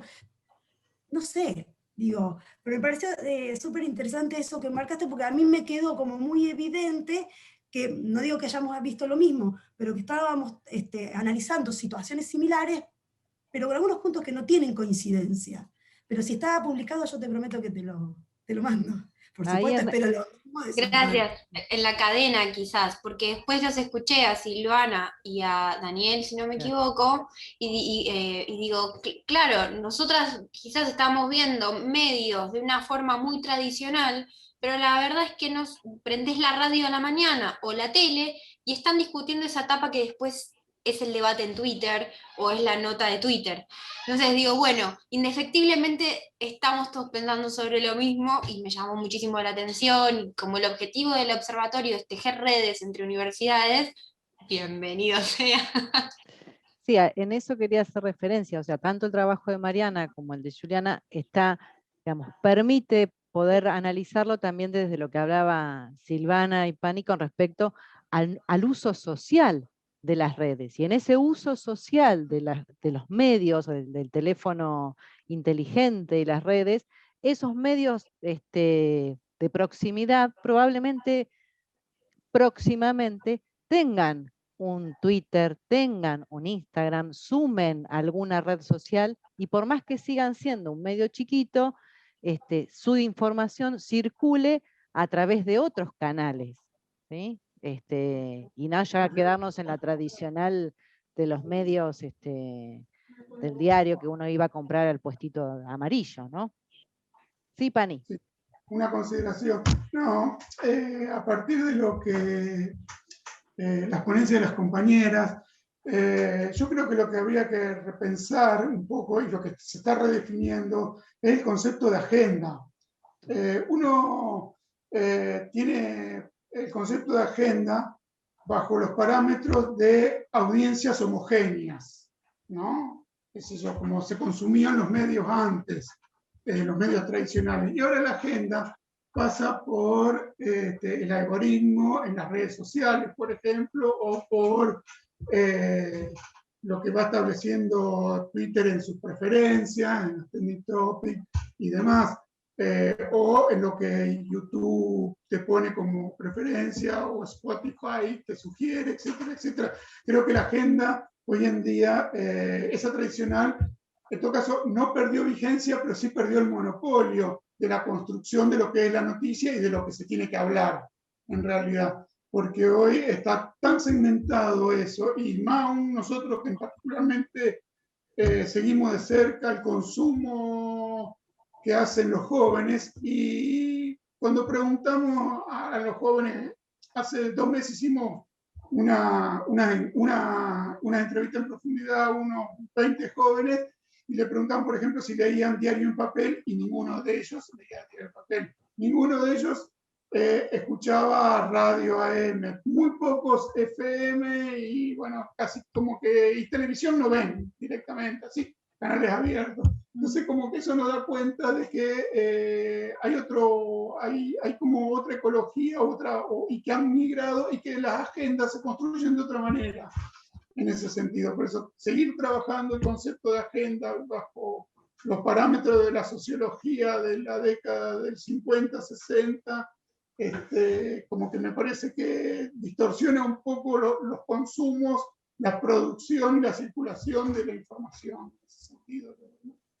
Yo los escuchaba a ustedes y no podía evitar recordar lo que nos pasa en los últimos ingresos a la carrera de Ciencias de la Comunicación acá en Río Cuarto, que es, nosotros hacemos unas pequeñas encuestas simplemente para tenerlas nosotros, y justamente esos datos, ¿no? La idea de que ya no se escucha, los chicos no escuchan radio, no ven, no leen el diario en papel, cómo han cambiado esos consumos y cómo, bueno, nos influye a nosotros a la hora después de encontrarnos con ellos en el aula a la hora de trabajar, por ejemplo, en las materias de periodismo.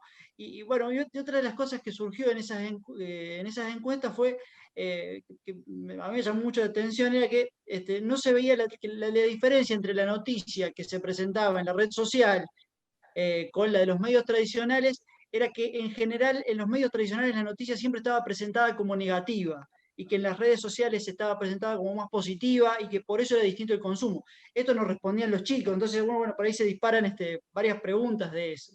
Lo que creo que también fue interesante de las entrevistas que comentaba Pani, que forma parte de un proyecto también en el que estamos participando, que es Investigar en Red, con otras universidades de distintos lugares del país, es que en el caso de eran estudiantes de comunicación y de periodismo, y en el caso de ciudades más pequeñas, donde a lo mejor habían perdido el hábito de consumo de medios locales o de proximidad, quizás, a raíz, en el contexto de pandemia, se volcaron también más a medios más tradicionales, junto con este consumo que decíamos incidental, que parece ser la manera en que todos relatan, ¿no?, este encontrarse con la noticia.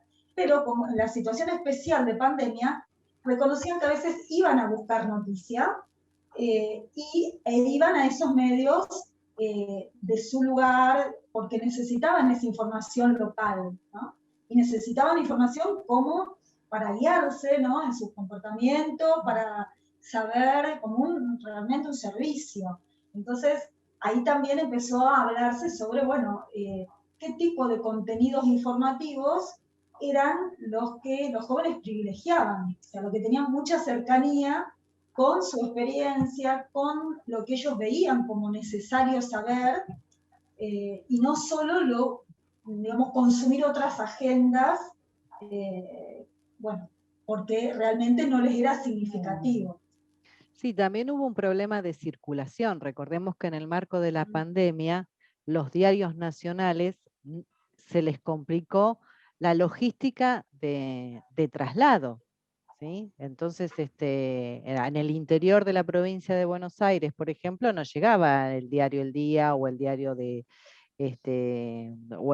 Bahía Blanca o el diario Clarín o el diario Página 12, porque las rutas estaban cerradas, porque los camiones, por lo menos en los primeros 2 o 3 meses, donde después ya se pudo, ya inmediatamente el gremio de camioneros logró poder circular con el tema de los medios de comunicación. El diario en papel, en la versión impresa, digo, en relación a lo que hablaba Silvana, de que, bueno, llegó al consumo masivo a través de las redes, ¿no? Pues no estaba la opción de comprarlo. Sí, de hecho, por ejemplo, acá en Santa Cruz hace un año que no entran, como antes venían los diarios en papel de Buenos Aires, entran en avión. Claro. Y los vuelos ahora, como son tan irregulares y llegan a la noche, entonces no hay, salvo los 2 diarios de la localidad, los diarios nacionales se consumen por internet. Pero yo no quiero agotar esta discusión, yo tengo una pregunta para Damián. No sé si había alguna otra observación sobre este tema o paso para la pregunta de Damián. A Damián. Sí, sí. ¿Puedo comentar una cosita antes? Sí. Estaba pensando en esto que decía Silvana recién, lo vinculaba más al territorio, ¿no? Pensar cómo la localización que comentaba Mariana por ahí tiene que ver con eso, ¿no? Con hacer un territorio. Y digo, por ahí desde Córdoba lo que se veía a veces era, bueno, vos tenés a Alberto Fernández, Axel Kicillof, Horacio Larreta. El resto del país no existe, vas a saber dónde está. No es la nación del COVID, ¿no? El COVID no pasó el AMBA. Y es un problema, porque en Córdoba que tenemos una autoridad central, que es el COE, el reino de la desinformación, el caos. Después, si nuestros medios replicaban lo de Buenos Aires, en Córdoba no se sabía qué era legal, qué no, qué. Entonces es como complicado por ahí. Sí, con el trabajo de Agustín, lo conecto con esto de territorialización, de la localización, él habla decía recién que había con muchas notas de memoria, muchas cuestiones de recuerdo, entrevista de profundidad. Y digo, bueno, el COVID lo que pasó, habría que ver cuáles son los efectos en la temporalidad como experiencia de tiempo. Digo, la anulación de todo el futuro tiene que ver con una necesidad de contar la memoria de nuevo y ver la memoria de pueblo, ver la memoria local. Y digo, esa cuestión de las agendas de no es sobredosis de nostalgia. Digo, hay algo ahí de que anular el futuro tiene que ver con que el pasado cambie de sentido. Digo, podría ser es una pregunta que yo me hago, ¿qué pasó con la forma de contar el pasado después del COVID en los medios? Porque aparecen estas cuestiones de localización en los medios, digo, de Villa María, como contaba Mariana, y del Río Cuarto y de San Francisco, que es en la disputa de agenda por los contenidos, digo, aparece un factor que sería muy interesante pensar la edad, ¿no? ¿Qué lee la gente vieja en un medio cuando lee lo local, ¿no? No estará leyendo su propio pasado, digo. Y con esto hablamos mucho de los jóvenes, pero bueno, ¿cuál es el consumo de la gente grande, para no decir vieja, ¿no? Son como interrogantes alrededor de la temporalidad y no solo la territorialidad de las agendas. Eso es lo que quería comentar. Por Después eso, tengo una pregunta para Damián. quería Claro, esto agregar... está relacionado con lo del espacio, de qué es lo que pasa, qué es lo que se preserva, qué es lo que se dice, porque acá por lo menos en Jujuy, cuando empezó todo esto, lo de del encierro, del asco, ¿no? Es un comentario chiquito y ya le dejo la palabra a todos y a todas. Acá se vio como muy crítico la situación, ¿no? Hablábamos parte también, era una situación como de mucha persecución acá en la provincia, como marcados, se notaba mucho el ejercicio del poder, tanto el poder del gobierno, tanto el poder de los medios, porque está relacionado con grandes y poderosos gobernantes de acá de la provincia. Entonces, por eso, como había dicho Juliana, si no me equivoco, que por eso en el Tribuno de Jujuy, tanto como en el Pregón, que son dos diarios hegemónicos, fuertes, principales de circulación masiva acá en la provincia, por eso no se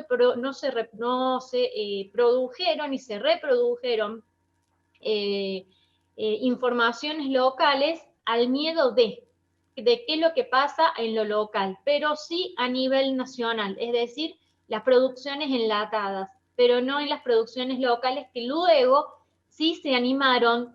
Yo lo digo porque conozco muchos compañeros y a compañeras de periodistas de acá que recién se animaron a escribir después de un mes, 2 meses o 3 meses, supuestamente qué es lo que pasaba, pero ellos mismos todos nos conocemos en Jujuy, por eso dicen pueblo chico, infierno grande. ¿Qué es lo que pasa realmente acá, no? Entonces uno escucha más de qué es lo que se dice, de qué es lo que se habla, ¿no?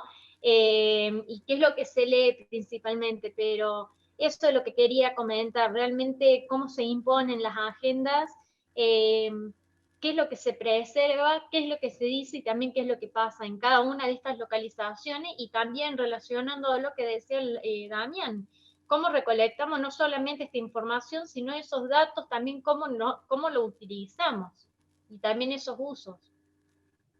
Yo, antes que cambiemos de tema, quería, porque me pareció muy interesante lo que Pablo decía sobre que cuando tomaba lo del recuerdo que te había mencionado Agustín, no solo qué configuración se hace del pasado, qué se busca en ese pasado, sino quién va a ser el que va a leer ese diario del que publica Punta del Río Cuarto, del que mencionaba Agustín. Entonces, por ahí, pensar en agendas para un público homogéneo es inviable, porque es un tipo de hallazgo el que tienen Silvana y Pani, que no me acuerdo tu nombre, te digo Pani, y Pani, y otra agenda muy distinta a la que estamos trabajando con Juliana, por ejemplo, que trabajamos con los medios impresos. Digo, porque también nos plantea la pregunta, y ya con esto cierro para que podamos seguir, ¿qué va a pasar cuando los que hoy tienen 50, 60, por ponerle una edad, que son los que siguen consumiendo la gráfica, sean medios de proximidad o no, y los que hoy tienen 20, 10, que son Verón 20, 25, que son los que estamos describiendo como nuestros y nuestras ingresantes, que en algún momento van a tener 50. Es decir, ¿cómo van a llevar sus prácticas lectoras en función de su desarrollo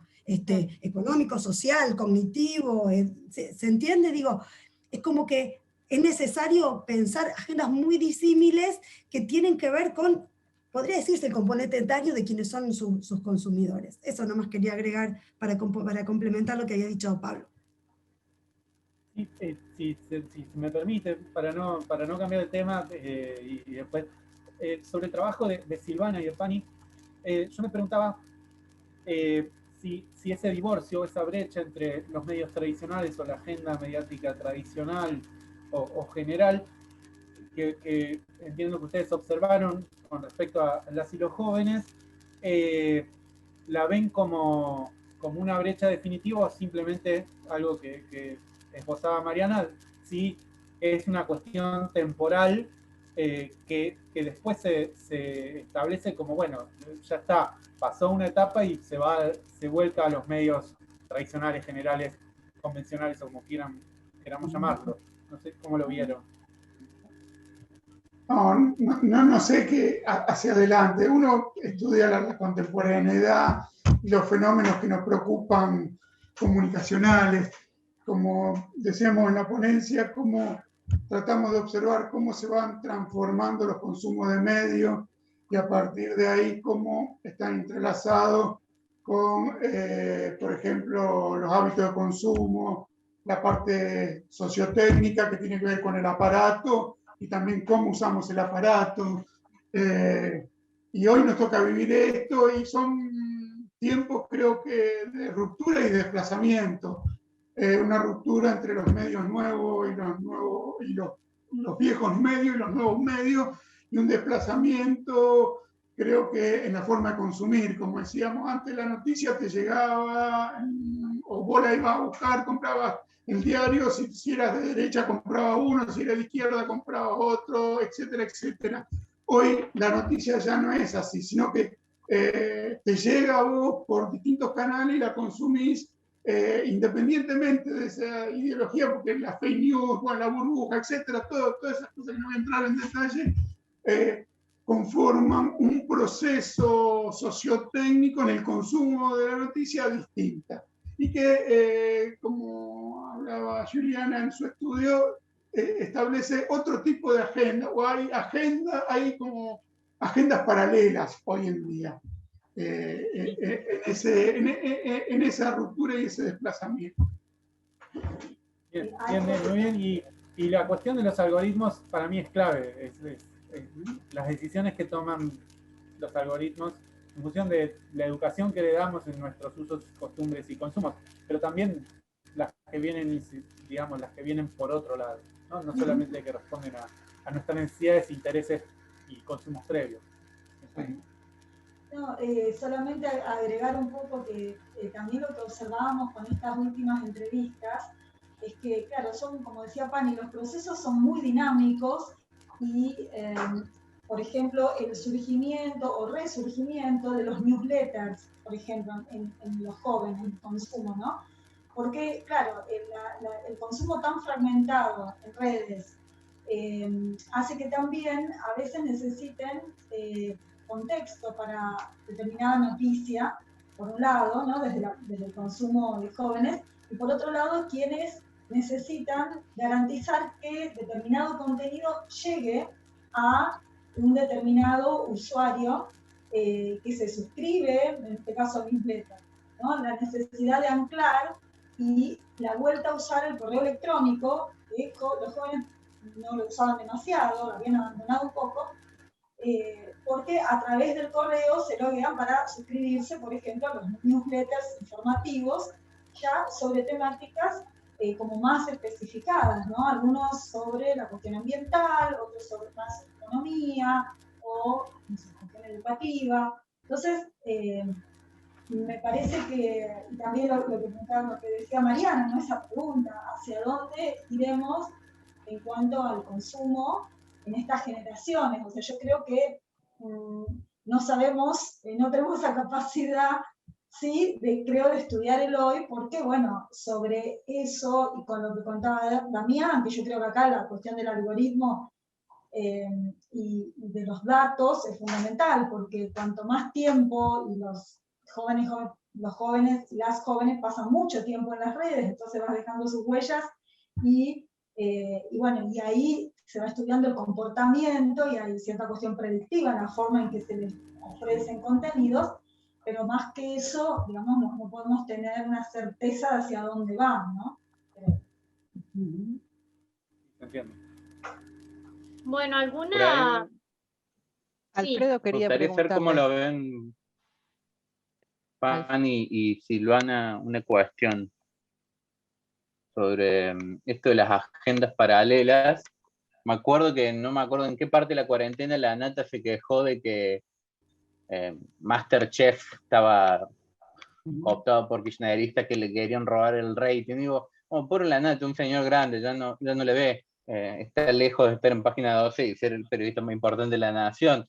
Pero digo, pasa algo raro en redes como Twitter, que son mucho texto, que hay mucho discurso, en alguna manera, que hay temas que no los mueve un hecho, digamos. Una cosa es MasterChef, bueno, sale una vez por día, entonces ese horario la gente lo comenta como los almuerzos de Mirta.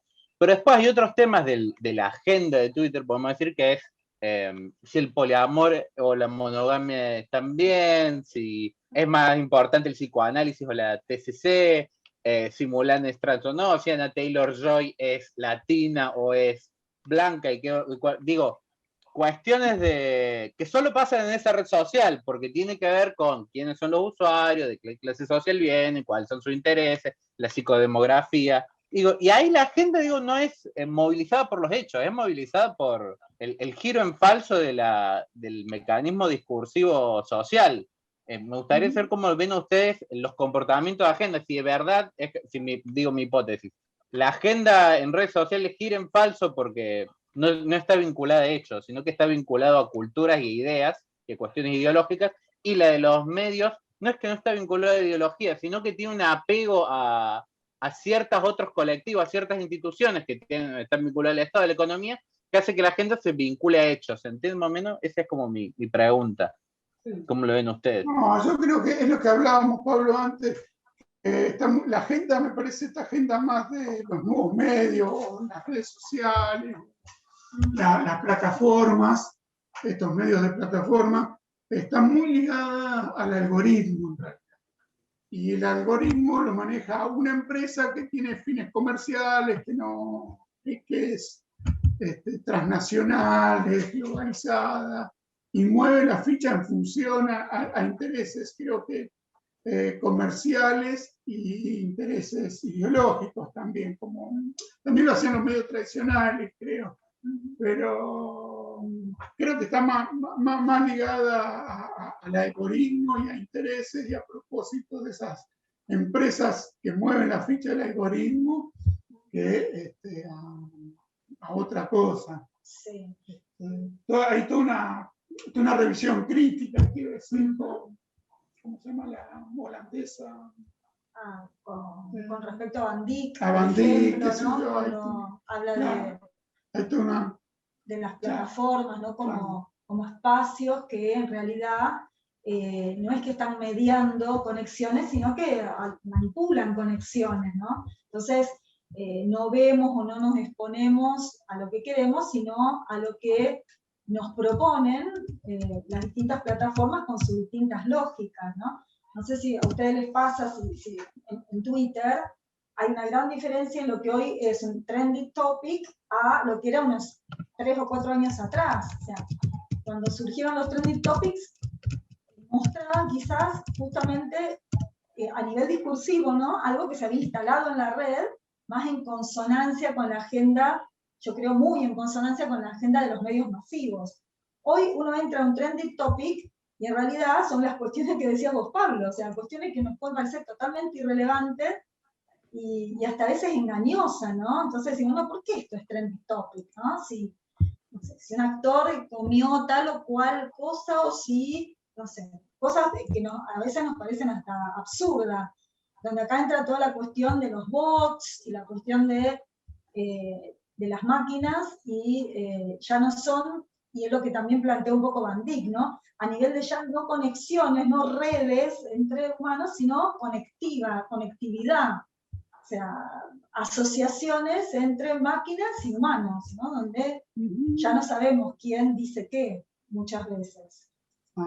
El otro día leí un artículo que en Internet las palabras tienen valor, se monetizan.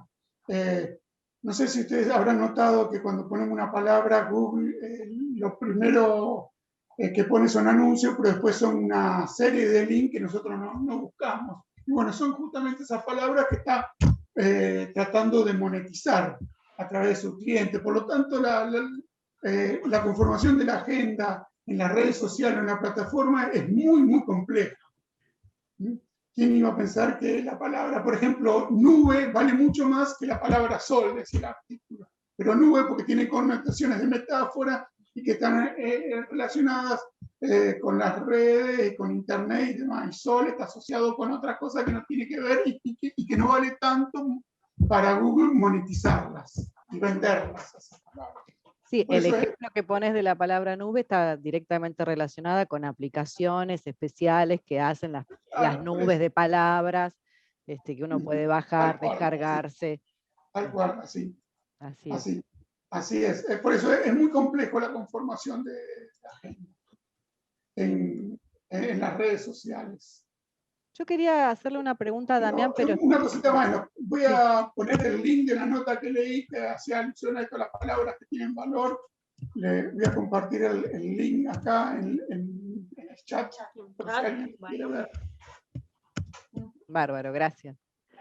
Yo le quería preguntar a Damián, que cuando él habló sobre el periodismo de datos, de una cuestión conceptual, quizá incluso hasta como pedagógica, ¿cómo logran separarlo del periodismo, de aquel viejo periodismo de precisión, de Meyer, de Dader, si salen desde ahí? Porque vos lo planteás como una cuestión, digamos, de hace 10 años, o por lo menos pareció entender eso en tu exposición. No, claramente el periodismo de datos es como la nueva vertiente, o si se quiere, una variante o una heredera de todo lo que podríamos englobar como periodismo de investigación, donde metemos periodismo asistido por computadora, periodismo de precisión, y otras denominaciones que en definitiva son ficciones orientadoras para entender que hay cierta diferencia con lo que había hasta ese momento. No podríamos hablar de periodismo de datos si no hablamos de periodismo de precisión, cuando se incorporan los métodos de las ciencias sociales a la creación y a la producción periodística, eso sin duda.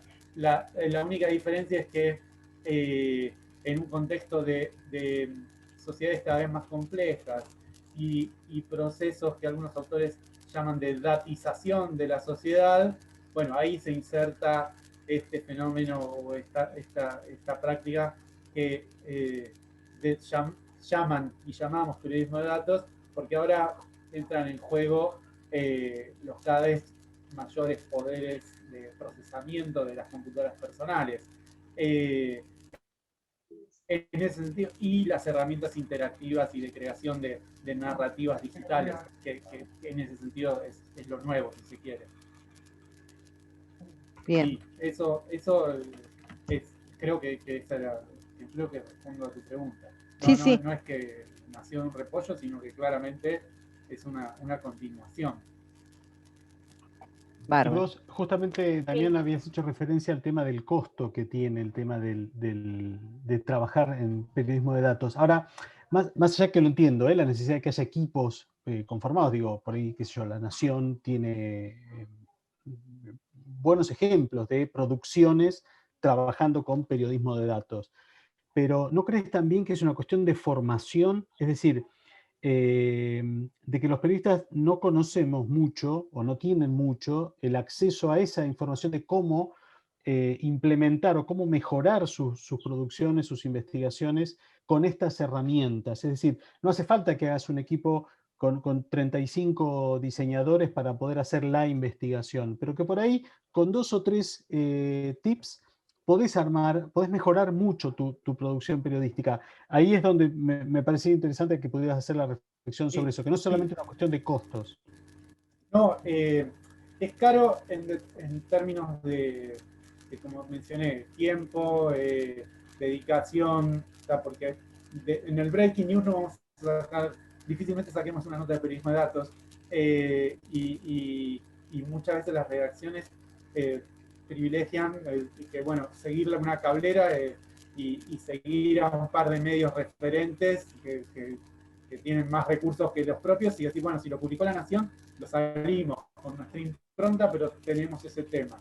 Y así, y es muy de una dinámica bastante agitada y poco reflexiva sobre sí misma, y el periodismo de datos es todo lo contrario, es lento,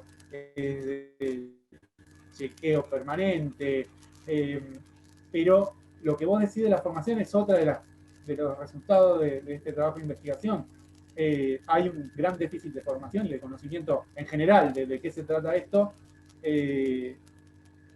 totalmente, a diferencia de los países desarrollados del norte global, como usé en mi exposición, donde las carreras incorporan este trabajo, incorporan materias en la carrera de periodismo de estadística, por ejemplo, materias específicas de estadística, no dentro de metodologización, ¿no? Sino estadística, diseño de la información. Bueno, estamos lejos todavía de ahí, y los casos en que se enseña periodismo de datos son, bueno, destaco el caso de UNDAV obviamente, que no es mérito mío, sino de la conducción de la carrera, por supuesto. Después la Universidad Nacional de La Habana, que lo incorporó hace 2 o 3 años, como materia de periodismo de datos. Y después hay cursos extracurriculares, si se quiere, diplomados. En Chile hay un diplomado de la Universidad Alberto Hurtado o una de esas. Y muchos cursos de ONGs periodísticas, un combo entre iniciativa mediática y de capacitación para periodistas en la región, pero a nivel formal todavía falta mucho. Y yo coincido que más allá del costo también es quién se ocupa. Le pasó a muchos medios en la región de este relevamiento que tenían su equipo de periodismo de datos, pero cuando se fue el coordinador o la coordinadora de la unidad de datos, se acabó el periodismo de datos en ese medio, porque era la única persona que tenía el conocimiento, la formación y la capacidad de dirigirlo. Entonces sí, falta formación a nivel académico, a nivel de formación en periodismo, pero también dentro de los medios. La Nación Data, el equipo de datos de La Nación en Argentina es interesante porque ellos forman permanentemente a sus periodistas en estos y hacen no trabajos centrados en la unidad de datos, sino trabajos transversales con el resto de las y los periodistas. Entonces hay un trasvase del conocimiento y de las prácticas propias de esto. Pero muchos otros medios no. Clarín en 2015 sacó su unidad de datos. Uno puede googlear y buscando en los archivos, uno encuentra Clarín Data, que duró unos meses hasta que sus impulsores se fueron del medio, todo un proceso de despido y achicamiento de las redacciones de los grandes medios de Argentina, hizo que se fuera esa gente, que duraron unos meses, entonces no prosperó por ahí. Y algo que observamos, que no llegué a mencionar, es que muchas periodistas de periodismo de datos de la región son periodistas que salieron de medios tradicionales masivos, se fueron de esas redacciones por propia renuncia o por despidos, o retiros voluntarios, o ese tipo de dinámicas que se dan en nuestras latitudes, y fueron a crear sus propios medios enfocados en esto como diferencial para llegar al público y para abordar una agenda que muchas veces los medios no tienen por esto del costo y la falta de información y capacitación. Yo no sé si contesté, pero va por ahí la cosa. Sí, gracias. Bueno, ¿alguien tiene alguna pregunta, otra pregunta, comentario, sugerencia de que estemos hablando sobre este tema? Yo solamente quiero recordarles 2 actividades más que tenemos en Redcom. A las 4:30 de la tarde, la mesa panel sobre periodismo, trabajo, derechos y desafíos futuros. Y a las 18 horas, la mesa panel sobre investigar en red sobre el proyecto interuniversitario.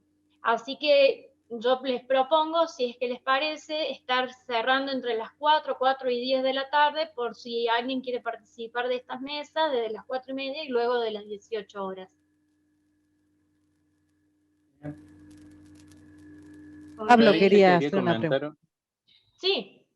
Le quería comentar una cosa a Damián. A mí me genera mucha curiosidad cómo impacta subjetivamente en los periodistas la cuestión de trabajar datos, porque digo, el mito de origen de Walsh es que tiene un fusilado que vive. Carlos Pagni, que él está ahí, en la sombra de la inteligencia. Digo, todo esta, o Alconá Amón, para poner otro, que tiene todo un mambo con la cuestión de dónde sacan su materia prima y que es parte de su relato, de su forma de enunciación, de su posición de enunciador. ¿Cómo lo ves vos a eso, digamos, para quien hace periodismo de datos, ya que haces entrevistas? ¿Cuál es la relación que tiene? ¿Y cuál sería la particularidad en Argentina del periodismo de datos? Porque hay toda una cuestión acá por ahí que se habla mucho de periodismo de guerra, o de toda la cuestión que tiene que ver con que el discurso periodístico es un discurso político, por lo menos en Argentina. Es como, está muy marcado cierta cuestión de que, no sé, lo tenemos al presidente en Twitter discutiendo cada dato con chequeado, cuando por ahí podría estar diciendo otra cosa, digamos. Digo, tiene cierta relevancia en las figuras del Ejecutivo. Digo, ¿qué pasa ahí? No sé cómo lo ves vos. Bien, gracias Pablo por las preguntas. La primera, desde lo subjetivo, yo te diría que hay una percepción generalizada en que esto es algo nuevo, a pesar de que tiene más de una década, si se quiere, y podemos rastrear casos de 10, 11 años atrás acá en la región, y en Argentina en particular con La Nación Data, es que te saca del lugar de hacer las mismas notas de siempre y de la misma manera. Creo que va por ese lado, y que hay historias que no están pudiendo ser contadas, que están en las bases de datos, y es una manera de hacer un periodismo de investigación mayormente, aunque hay periodismo de datos que no necesariamente es periodismo de investigación, ¿no? Pero las grandes piezas de periodismo de datos son grandes piezas de investigación periodística, de poder llegar a verdades ocultas que de otra manera no se llegan, no podían alcanzarse, que no dependen de testimonios, que no dependen de libros, y que no dependen de alguien que está haciendo algo y se puede fotografiar, sino que es a partir de procesos que están en bases de datos, que están en la computadora de alguien o son parte de la información que generan los gobiernos, y cuando uno accede ahí puede ver quiebres en las continuidades, puede ver elementos que llamen la atención y que tengan valor periodístico. Por ese lado, es como un campo atractivo en un momento de crisis crisis de los medios en general y de la profesión en particular también. Crisis no como decadencia, sino como, bueno, un momento donde hay un montón de preguntas que no tienen respuesta y un montón de prácticas por ahí no entusiasman. Yo siempre hablaba, yo fui editor, jefe de redacción, redactor de distintos medios digitales, y la verdad que si te lo pones a pensar, muchos medios digitales son máquinas de frustrar vocaciones. Por la dinámica de trabajo que presentan y el periodismo de datos, como muchas otras dentro de lo que podemos englobar dentro del periodismo digital, te da nuevas formas de contar, nuevas formas de encontrar la noticia, y creo que se valora desde ahí, desde quienes hacen periodismo de datos. Y lo segundo, me preguntaste acerca del periodismo de datos en Argentina. Bueno, vos tenés el gran referente, por supuesto, de La Nación, con La Nación Data, pero después tenés distintos actores, como por ejemplo A24, que tiene un periodista que se ocupa y es toda la unidad de datos, pero que hace enormes trabajos, hermosos trabajos, con la capacidad que tiene de que es una persona que puede hablar por ahí con el diseñador o aprende. Eso muchas periodistas de datos lo que hacen, van aprendiendo para suplir los recursos que no tienen con respecto al equipo, y van aprendiendo un poco a programar, un poco a diseñar, un poco a utilizar herramientas gratuitas que permiten hacer grandes cosas. Pero tenés A24, tenés Infobae, que hace año y medio sacó su unidad de datos con una referente total, que Sandra Crucianelli en Argentina, del periodismo de datos. Y después tenés, bueno, en Córdoba La Voz del Interior intentó y hace algunas cosas, tiene el monitor vial, trabaja con algunos datos, pero quizás no específicamente como una unidad de datos y con un desarrollo sostenido en eso, pero sí con interés. Y después, no sé, habría que empezar a hilar un poco más finito. Bueno, no quiero olvidarme, Chequeado, por supuesto, como una iniciativa mediática no tradicional, pero que como parte de su práctica de verificación del discurso público, tiene y hace la metodología del periodismo de datos, por supuesto, y de lo cual hay mucho que aprender. Lo que sabemos es que, si bien la pandemia expandió y acercó mucho todo lo que es periodismo de datos con respecto a la pandemia al público, Chequeado sabe, y La Nación Data sabe, y quienes hacen periodismo de datos saben que no, sus producciones no son para el público más amplio y cachol. No, son para públicos específicos que tienen interés en tener una capa más de información y de profundidad con respecto a datos o a información política, información de compras públicas, verificación del discurso público, como en el caso de Chequeado. Pero después hay usos del periodismo de datos que no está tan desarrollado en Argentina, pero sí en otros países, que es el periodismo de datos para el deporte, por ejemplo. Ahí está súper desarrollado y hay grandes trabajos que a América Latina todavía le faltan en algún sentido, pero ahí sí tenés una posibilidad de llegar a públicos amplios y diversos en el periodismo deportivo. Pero bueno, no es, convengamos que no es para todos. Las piezas, si bien yo mencioné, y estos son casos de estudio, que la nota más leída de The New York Times, de Washington Post, no sé si de La Nación misma, durante 2020 fueron piezas de periodismo de datos relacionados con la pandemia, ¿no? Y estuvo en el discurso público la curva exponencial y las cantidades y los datos y la discusión acerca de la veracidad de los datos, la manipulación de los datos. Entonces estuvo un poco presente y de alguna manera le dio algún impulso. Eso te diría. No sé si me faltó responderte algo, pero aclarámelo vos. Bueno, ¿alguien quiere comentar, preguntar algo más? O si les parece que cortemos en algún momento, yo digo para invitarlos a la mesa panel que comienza a las 4:30 de la tarde. Si hay alguna otra pregunta, sugerencia, consulta, comentario. ¿No hay nada? No. ¿No?